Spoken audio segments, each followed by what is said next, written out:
తెలుసుకోవాలే కానీ విశ్వంలో ఎన్నో విషయాలుంటాయి. అప్పుడప్పుడు కొన్ని అనుకోని సంఘటనలు, సుదీర్ఘకాలం తర్వాత జరిగే కొన్ని దృశ్యాలు చూస్తూ ఉన్నాం.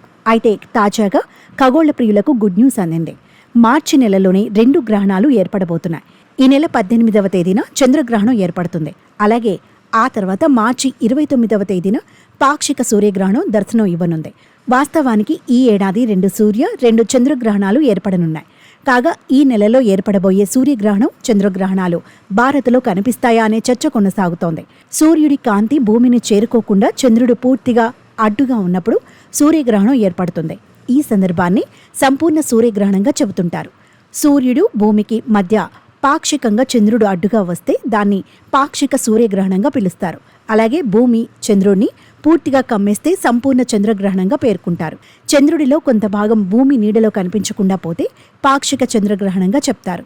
కాగా ఈ సంవత్సరం తొలి చంద్రగ్రహణం ఈ నెల 14వ తేదీన సంభవిస్తుంది. ఇది సంపూర్ణ చంద్రగ్రహణం. ఈ గ్రహం భారత్లో కనిపించే అవకాశం లేదని నిపుణులు చెబుతున్నారు. ఆస్ట్రేలియా, ఐరోపా, ఉత్తర, దక్షిణ అమెరికాలో కనిపిస్తుంది. అలాగే ఈ ఏడాది తొలి సూర్యగ్రహణం ఈ నెల 29న ఆవిష్కృతం అవుతుంది. ఇది పాక్షిక సూర్యగ్రహణం. ఇది కూడా భారత్లో కనిపించే అవకాశం లేదట. Bermuda, Barbados, Denmark, Austria, Belgium, Finland, Germany, France, ఐర్లాండ్తో పాటు మరికొన్ని దేశాల్లో ఈ పాక్షిక సూర్యగ్రహణం కనిపించబోతోంది. కాగా ఈ ఏడాది 2వ చంద్రగ్రహణం సెప్టెంబర్ 8వ తేదీన కనిపించనుంది. ఈ గ్రహణం భారత్తో పాటు యూరప్, ఆస్ట్రేలియా, న్యూజిలాండ్, ఉత్తర, పశ్చిమ అమెరికాలో మాత్రమే దర్శనమివ్వనుంది. అలాగే 2వ సూర్యగ్రహణం సెప్టెంబర్ 21న సంభవించనుంది. ఇది కూడా భారత్లో వీక్షించేందుకు అవకాశం లేదు. న్యూజిలాండ్, ఫిజీ, అంటార్కిటికా, దక్షిణ ఆస్ట్రేలియా సహా కొన్ని ప్రాంతాల్లో మాత్రమే ఈ 2వ సూర్యగ్రహణం కనిపించనుంది.